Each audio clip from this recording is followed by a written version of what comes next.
Hey guys, Scott here. Today I want to talk about the end game of Dead by Daylight, and apparently people feel a lot more strongly about this than I thought a lot of people would. This came because I saw KMD, a notable Dredge main, say on Twitter that Hatch makes zero sense as a mechanic, and I've just never really had a problem with Shack in general. Real quick before we go into it, my thoughts on the Hatch and endgame. I don't really care if a survivor gets it or not. I don't slug for the 4K because it doesn't change the fact that I still win and the survivors do not win no matter what. I think people do kind of care about the 4K a little too much, and it could be because they might not fully understand how the win condition works in DBD. They might think a 3K is like not a win or something like that. I don't know why you wouldn't. You're still killing the majority of people, but I think people do care a little bit too much about that. There's really no meaningful difference between getting a 3K and a 4K. So in those scenarios, I don't slug people to look out for the fourth one. The one exception I will say is if the content is new and you're trying to get like the Adept achievement, then I will actually straight up slug for the 4K because I want to get the achievement, and that's the only way to actually do it. So other than that, I don't think there's really good enough of an incentive to really warrant, caring about that very much. But some people do care about it, and I will actually kind of agree that the end game of DBD is not particularly engaging. That's one of the main arguments that KMD was making. He even made a video about it, going over what he thinks is an issue with the end game and proposed fixes and stuff like that. And, to extend an olive branch, I will agree that the end game of DBD is not particularly exciting. It's basically a coin toss that's in the favor of killer, but that's the first point I want to actually talk about. People have the opinion that the survivors are getting a chance to be rewarded when the killer has clearly won the match. And I think that is the complete wrong way to look at it. To me, it's not a reward. It's barely a consolation prize because the game does not consider the hatch to be a victory. It's a neutral. At the very most, one survivor doesn't lose, but he doesn't win. The killer always wins and no survivors ever win. If you look at it like that, you understand how kind of caring about the 3 and 4K and whether or not someone gets hatch, it's really kind of a silly thing to care about because the survivor never wins in that scenario. So if you're affected by people like teabagging on the hatch because they get it in endgame or something like that, you should really just, I think, laugh at them and just think they're delusional because they've convinced themselves that they have won or something like that. It's like that one meme of that guy like in 8th place spraying himself with the water. You didn't win. Like the killer won the game and you also didn't win. The most that happened is you didn't lose. It would be like if you played chess against someone and they completely destroy you and then they pull out a gun and say, all right, your options are I shoot you in the head or you get nothing. And then you choose the nothing option. You're like, I really got rewarded for that match. It's like, no, you just didn't get the bad outcome of that. You weren't given anything good.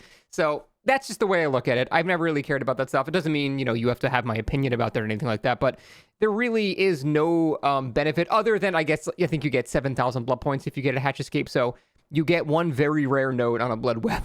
That's really the main difference. So that's the first point I wanted to go over. A lot of people think that survivors, one survivor is gifted a free win or something like that, but it's not a win. They are gifted a free not loss. And the thing is, the hatch itself is still massively in the killer's favor. The killer just straight up moves faster than you, so even without a single mobility power, the killer can absolutely find the hatch quicker than a survivor can. It's math. And we're not even talking about killers that do have mobility because it's much easier. Even if there's a guaranteed offering for Shack or something, the killer always wins the prompt battle. If you're both standing on top of hatch when it spawns, the killer always wins mashing spacebar. The killer will always close the hatch before the survivor can escape. So the killer wins in those scenarios basically no matter what. And it's not like a 50-50. It's like a 75-25 in the killer's favor.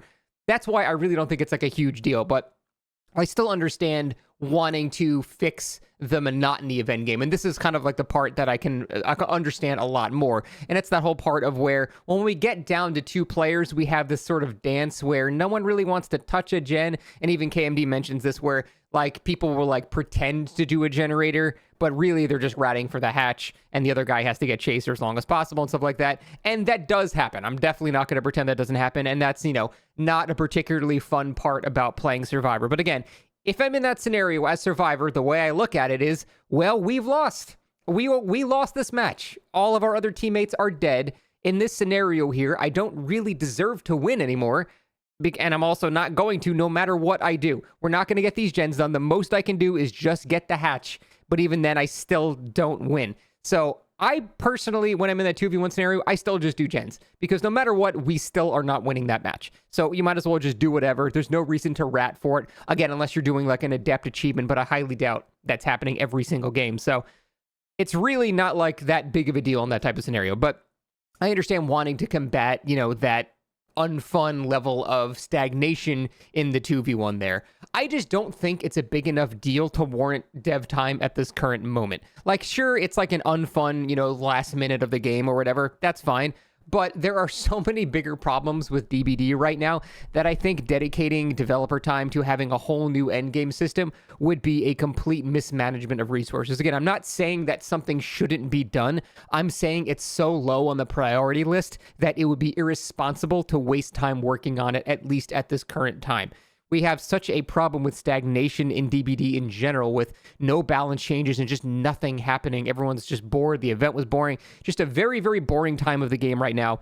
Wasting time not making changes to make the game, more fun with meta shakeups and things like that. I think it would just be irresponsible. Now, all of these complaints about endgame are usually followed up with a suggestion to fix it. And KMD's suggestion was what I've seen a lot of people suggest. Basically, it's like a Shaq 1v1 at the endgame. People have been suggesting this for a very, very, very long time.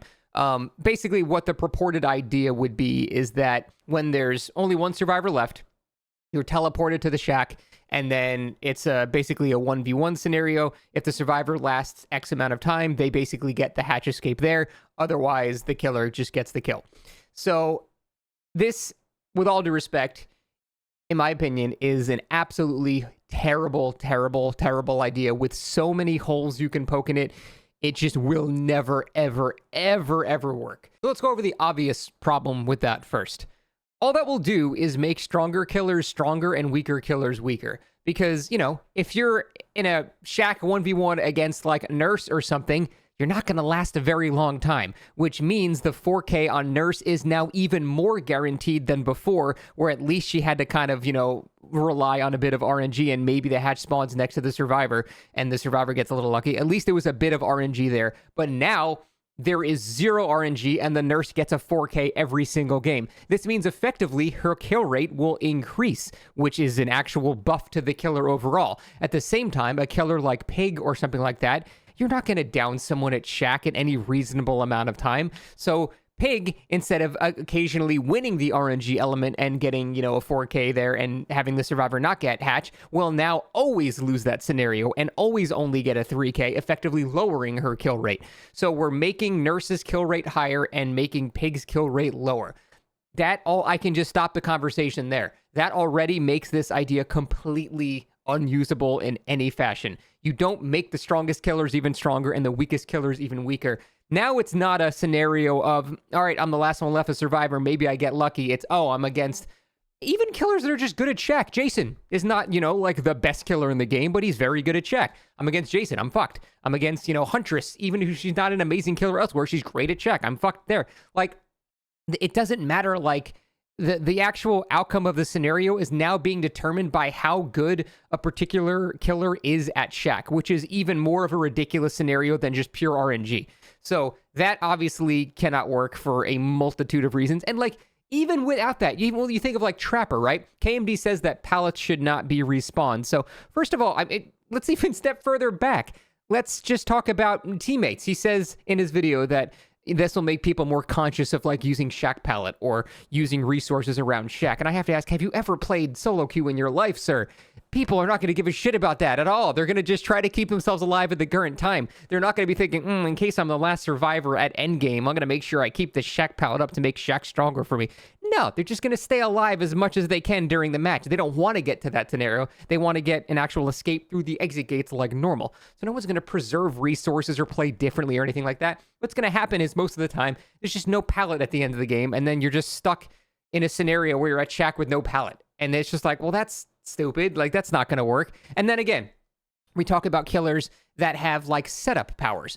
If we have Trapper, you might think, well, that's ridiculous. He has no power. Like, yeah, he'll set a trap down at shack in there, but like he doesn't have like a good chase power. So how's he going to win a chase scenario? But then you can think about it on the other side.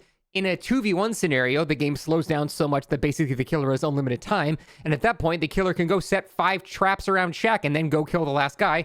And then the other guy gets teleported to Shaq and there's 8 traps there and he just dies instantly. Like, there's just so many problems with this. It will just never, ever work. So, unfortunately, that Shaq 1v1 idea, it cannot work. So how do you fix it? Again, personally, I wouldn't do anything. I think hatch is fine. It's still in the killer's favor in terms of finding the hatch, winning the prompt steal standoff and stuff like that. And even if the killer loses the RNG battle, the killer still wins and the survivor still does not win. It still doesn't change that fact at all. Basically, you're just egoing over an additional 1 kill, which in terms of MMR effectively doesn't change anything. So that's why I think, yeah, this is not a particularly engaging part of the game. I agree, but you can't remove the hatch because then the survivors just die instantly when the game is over. But you can't have like a 1v1 scenario at the end either because that just makes stronger killers stronger and weaker killers weaker. So I think the obvious solution is just don't do anything. It's not a big enough problem. Yes, occasionally you'll have a shithead that gets the hatch that probably doesn't deserve it. But more often than not as killer, you're going to be in a scenario where you're winning. And I think overall, if people just stopped caring about the 4K, killers would stop slugging for it, which means survivors would be less upset as well. And survivors would stop ratting to absolutely get out to ensure the killer doesn't get the 4K. Basically, all this boils down to is people care too much about an outcome that is basically the exact same as if they didn't get it. It's the same fucking thing. The killer still wins, and you still don't win. Like, I don't know. That's basically my whole argument right there. I try to not have my arguments be ambivalent, just don't care about it. But really, in this scenario, I think that actually is the correct solution for now. In a better version of a game of like Dead by Daylight, in a better, meta where things are actually exciting and things are changing rapidly, I would say, sure, let's try some crazy shit. Let's see what happens. But right now, the game is far too stale. There's far too little being done in terms of perk changes and balance and things like that for us to waste resources right now on a mechanic like that. That's overall what I think about it. Endgame, not great, but also not a big enough deal to worry about right now.